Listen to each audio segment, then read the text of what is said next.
Good day and welcome back to Elementary 72 Gaming. Before I get into the video, I'd like to ask you all to please leave a like or comment on my video, consider subscribing to my channel, and if you dislike the content, please leave a comment. Now, I am going to be finishing off the third and final part of the skill discussion. So, before getting into this, I am also going to give one more little bit of information. My Teespring store is available in the link below in the description, and it is up and running at the moment. There are more designs coming out. It's not just the limited few that are up. I have been working on some of them. It's just a little bit more difficult because one of the designs I found out was already used on something else. It wasn't copyright protected, but I'm not about to repeat somebody else's design as my own. And that's just the way that it is. Unless somebody gives me or sells me a design, I'm not going to use another company's design on anything of mine. So let's continue on with the discussion on skill points. So I've so far described the speed build, and I've so far described basically the tank build. So I've discussed SP in regards to your ship directly, which is needed for any and all builds. Then I discussed the not the speed options.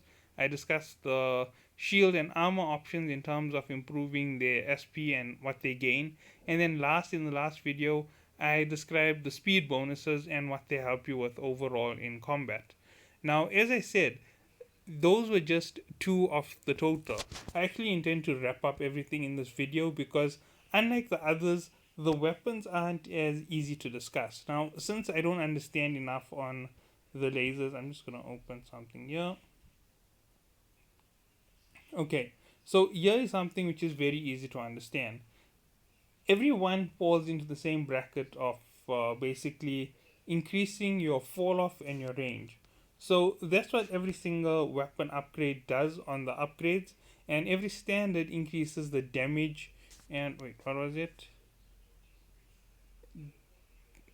Damage and distance slightly. So that's all that they're upgrading in their standard modes. Now I'm going to be going through it and I'm going to be explaining why you need this and how it affects your gameplay. Now once I've explained this, I'm going to touch on the PvP build area and on the targeting research in the game. So let's get into the medium missiles operation. Now another thing to note, the videos may have been coming out with a frequency of about 2 a day, but I might cut it down on the next few days because I've been having some issues with my voice. So, depending on how I feel, I might just do one video a day instead of doing two or three. And I'd love to do 3 videos every day. I really enjoy doing this stuff, but unfortunately, I don't think my voice can keep up with how much I am enjoying this. So let's get into it. So first thing to note is, what do you get when you upgrade your weapons? Now they are slightly different in figure, if I'm correct, between small, medium and large, or they could be identical. Let me just double check. Easiest way to do it is to just go in, even though large isn't affected. Okay, right, they're all identical. So I'm going to go and start off with the medium missiles. So let's look at what you get from just the operation. So the first two things you're going to gain is 20% damage and 15% explosion radius. So in other words, a little bit of a stronger attack with a little bit more distance. So let's see what you got for advanced research. You got an additional 10% and you got a minus 10%. So that took you up to 30 and 25% with plus 2 seconds on the activation of a ballistic control. That's advanced medium torpedo operation. Now, ballistic control is one of the best fittings for your missiles. They help improve your range slightly and it helps improve the damage of your missile. So it's a twofold experience. So moving on, let's hit the expert on the missiles. Now, expert is going to give you again 10, 10, and 2. And the more time that you get on that ballistics control, the longer and harder you can fire. And with each time that you're getting this bigger fire range, understand that it means more and more damage and more range for that period. So where you once could do one shot, now you might be able to do 2 shots. And if you keep increasing this time, when this whole thing is activated, you might go all the way up to getting 3 shots once all your research is complete. And it's only adding a total of 4 seconds. It may not seem like a lot, but 4 seconds in battle is a big difference. And it all depends on where you are launching it and how close you are to launching it at which points. Now let's get into the upgrade. Now, upgrade is different in a lot of ways. Number one, it's increasing the velocity of your missile. Now, increasing the velocity of the missile increases how far it can travel within the time it's given. So, if you've completed all of your primary research, the moment you do this here, you're going to be increasing that impact. You're going to be increasing the amount of power you have, and this will continue on moving through to the next run, along with an addition of ballistics control. And as you can see, it adds an additional second. Wait, this isn't the final. Sorry about that. See, I'm not yet done with the research. And as you can see, it's increasing it again with just 10% on the damage, plus 5% to the flight time, and plus 3% to the velocity. With just those few things being added and 2 seconds to the activation time, that means you now have a total of 6 seconds if you've done all your research till this point. And it makes a big difference. 6 seconds is another activation of rapids or another activation of torpedoes. And this is real big damage. And as you can see by the figure on the top, this is almost 2 million SP to research. So judging from that, we might have 4 million SP to get it to expert. And as you can see, the max level in expert is going to be almost exactly the same, adding those same small little increments into it, leaving us at 40% on the damage and 5. I'm making a mistake on what is the original. Okay, wait, no, it was 10. It was 35% on the damage, then it was 10 plus 10, 20%, and velocity was 3 each time on the lower. So yeah, so that's 6 plus 4, 10% velocity added, plus 4 seconds on your ballistics. So that's what you get with the complete research. Now, thinking about it in terms of PvP and in terms of assault, it means you hit harder and you can fire from a larger range. And this makes a very big difference for rapids and torpedoes. It even makes a bigger difference with missiles, allowing you to reach somewhere along the edge of 50 to 60 kilometers with full research, and that is provided that your ship doesn't give a bonus to range. Okay, wait, no, 50 to 60 kilometers with the bonus in range from a vessel. So it could leave you all the way on the edge of the fight, being able to take on large missiles and large weapons. So you can take on a battleship with your battle cruiser if you have enough research. And that's provided all your research is maxed out. It gives you the right type of advantage. Now, being able to circle, the closer you get in, the faster they can lock onto you. Now, remember, your speed affects that flight time. So if you are at 1098 meters per second, even though that missile is tracking at you, sorry, no, not 1000, yeah, 1090 meters per second, and the missile is tracking you at 1300 meters per second, the time it's going to take to hit you is being delayed because you have a lot faster of speed, and it might detonate without hitting you if you're fast enough, because they still have to catch up. And even though it has the excess speed, it doesn't guarantee a hit, and it means that you could deflect a little bit, or with the slight wavers in the motion between the assault and the defending vessel, that's how come you negate some damage from missiles, especially on the far ranges of weapons. So moving on, let's think about it with any other class of weapon. It's the same thing. You're getting that extra range, you're getting that extra damage, and adding it all together means you can fight harder and fight from a bigger distance. And this is where it plays a major part in PvP. Being able to get range on someone with your high-end weapon is exactly what you want. You don't want to have to be stuck in that 5k radius with a torpedo launcher to do the biggest damage. You'd rather be able to sit at 10 kilometers with a torpedo launcher drain them, weapify them, and hit them very, very hard. Now, obviously, I'm talking about a torpedo launcher, and the next thing on top of that would be to talk about the rapids. With the rapid missile launcher, you can go back to something like 27 kilometers, and the other part of the research is going to be drones. Now, drones are slightly different because besides your class of drone, you go down to the bottom first and you research drones themselves. This is going to give you range, and let me just give you an example. Not the example, give you the total figure. It's going to be 5, and you can control 3 drones plus 5 kilometers again, that's 10 kilometers and 100% effective health. And last but not least, another 5, that's 15 kilometers, starting from its standard 20, that gives you almost 35 kilometers. It can now be used on the long range on most ships with the velocity of plus 50%. That means it can travel a lot faster, they're already quite fast. And the signature radius minus 25%, meaning it's harder to track the drones because they are that small and that fast.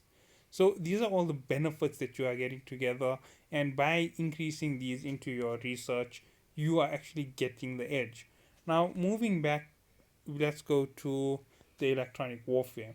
Now, I'm going to go to targeting after this, but let's talk about it. So, let's look at what the electronic warfare does for you. Now, at the maximum, it reduces the need on your power to use your web of fire and your disruptor. Now, a web of fire does use a considerable amount of power. It isn't the biggest drainer on power imaginable, but minus 30% on it is a good thing. The cheaper your components on your ship in terms of energy use, the better it is for you, especially if you have a mastered vessel. Because if you are running very, very lean on power, that means you can keep fighting for longer, and it means that you can keep resisting damage for longer. If, say, for example, you had a web of fire, a double energy drain, and a web of, okay, double energy drain, web of fire, um, and in the low slots you were running shield regen, shield recharge, shield extender, shield not shield booster, hardener, extender, afterburner, and micro warp drive.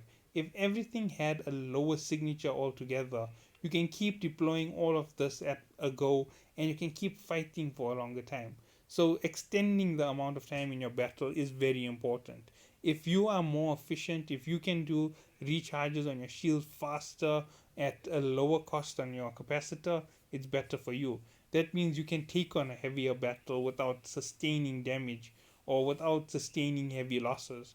You can actually be a better tank build just by doing this. You can be a better assault player just by including these little boosts. Now, everything in this here is going to give you boosts in your capacitor. As you can see, minus 20, minus 20, and last but not least, minus 10, minus 10.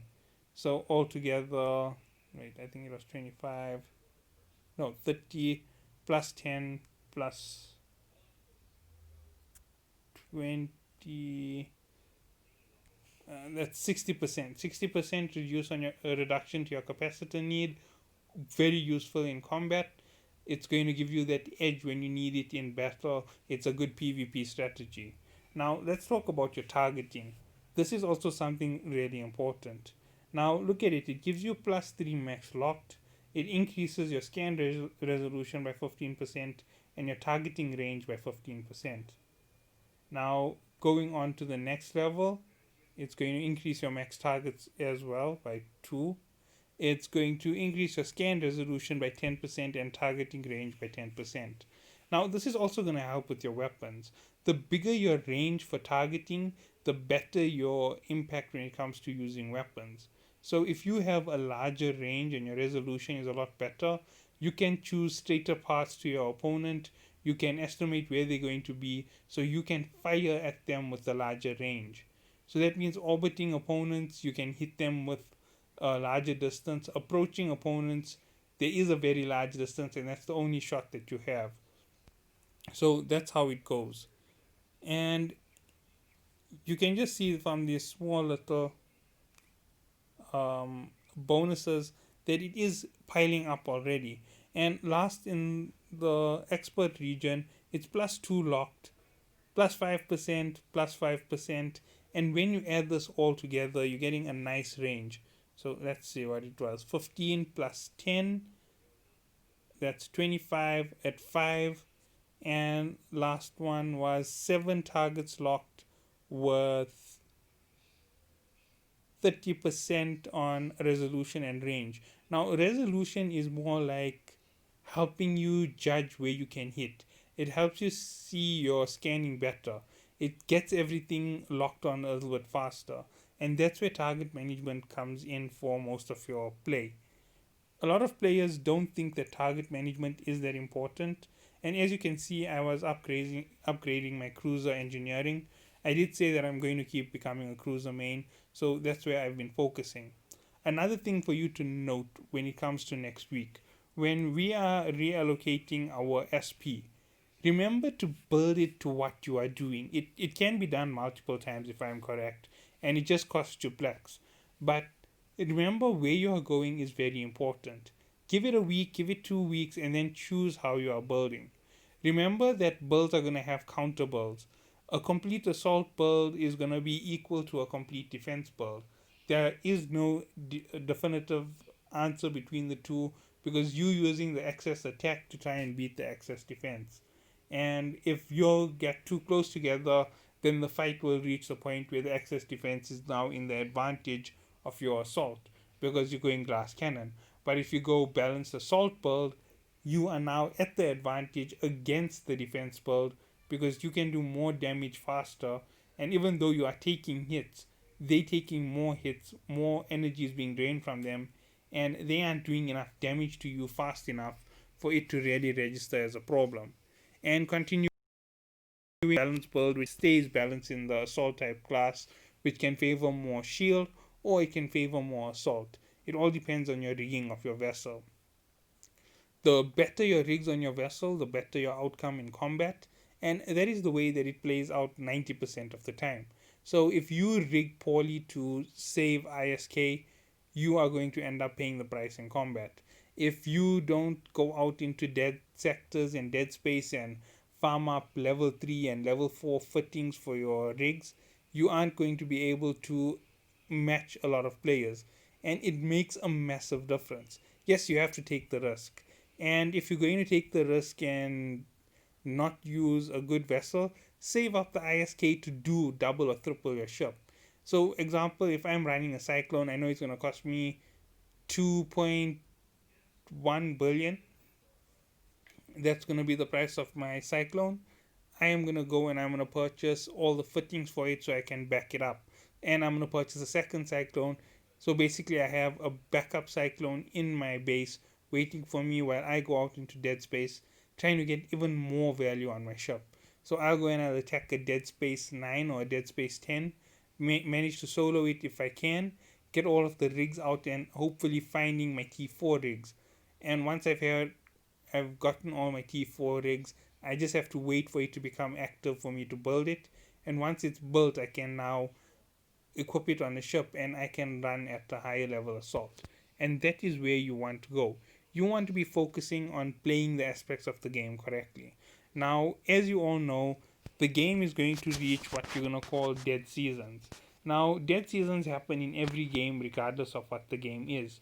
So, between the patches on T7 and T8, expect players to fall away because even though we just reached into T7 and the battle cruisers have become active, they aren't going to be useful for quite a while.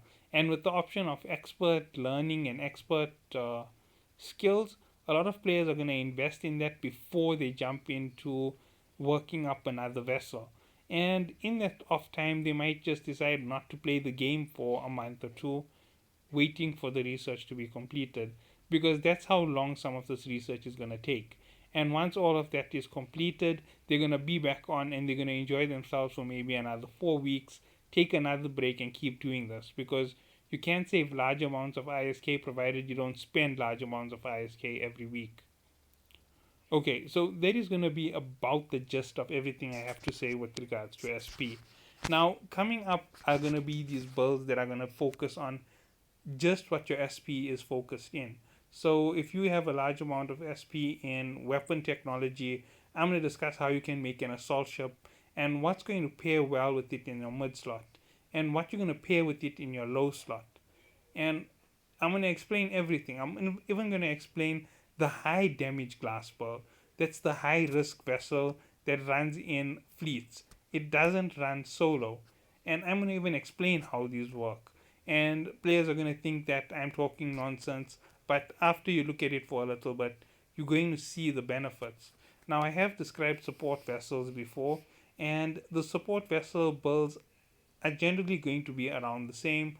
Very few things can be changed on them, even with the increase in level. And since they are so fast, they need to keep getting faster and faster all the way to max level.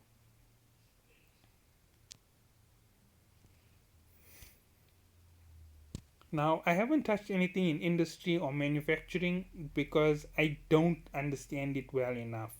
I understood it well enough for the period when I mentioned it, but I haven't touched on it since because I don't understand the intricate details of strip mining. I don't understand how the retriever does its high yielding mine across an entire field. I don't understand which fittings help those vessels. Although a lot of people tell me circulation, double circulation, and one effectiveness, they may tell me this, but I don't understand it, so I'm not going to cover it myself. If I do get someone to help me with this, I'm most likely going to interview them each time for the information and release a video talking about what's going on. Now, moving forward, okay, this video is about to end now. Before I leave the video, I'm just going to ask you all to please have a look at my Teesprings account. It is in the description in this video below. You just go onto the link, use it, and get into the Teespring store. Look at my designs, think about them. If you are feeling like you want to buy them, you can purchase them, and that's the way that it goes. But new designs will come out all the time. It's not something which I'm going to say is forced or is really needed at the moment. I am going to use the proceeds from any of those purchases to better up the channel. Okay, and I'm going to be transparent about it. A small portion will go to being my wage or my salary for the channel if the channel grows to 1,000, and that is how it's going to go. I am actually going to make a living off this if I can because I'm enjoying it. I'm really enjoying it, and it is quite tough. And I'm going to need to replace my device and my mic system on a regular basis by the looks of it because my mic has started to crack already. I've noticed it in the video quality. It's declining a lot, and ever since I tried to block out noise, it's just been getting worse and worse. So I'm going to try and figure out something and getting a better quality mic, hopefully. And as things move and progress, there will be other games that I will cover on my channel. Now, when it comes to other games, I'm not just going to ditch one game to play another game. I'm going to keep playing this game. You'll keep getting videos on this game, and the other game will just be on the side. And I'll start building up videos for that other game until such a time that I have more games. On average, I play about 3 to 4 games at a time, so it won't make a difference to how I play. It's just that at this point in time, I don't have the gaming devices. I don't have a gaming PC at the moment, so I can't play PC games all that well. I don't have a high end PlayStation or Xbox. I don't like Xbox. I wouldn't use Xbox. I don't have a high end PlayStation. I'm using a PS3. I do play on a PS4 from time to time, but it's not like I have full access to it all the time. And when I do have my own, it's not like I'm gonna play that heavy in PS to give good enough content. So whatever it comes to in the end, it's most likely going to be something like Ark Survival Evolved. It's one of the games that I like the most. It's gonna be Destiny. It's going to be let's see what else. Quick games like God of War. I might play them because they're story mode missions. I like playing story games quite a bit. Ratchet and Clank, I might do that for fun. Maybe a 3 or 4 video story going through the story mission and completing it quickly as possible. You know, like a speed run on easy mode. I'll do fun things I get there. Give everybody a good, give some commentary on how I play the game, on things which are going on in the game, and I want to have fun, and I want to have fun with the community on this game. I'm thanking all of you for subscribing. All 100 of you have done a huge favor to me. It is the biggest favor ever, and I am thanking you all for subscribing to my channel. Have a good day, and that's gonna be it. Thank you.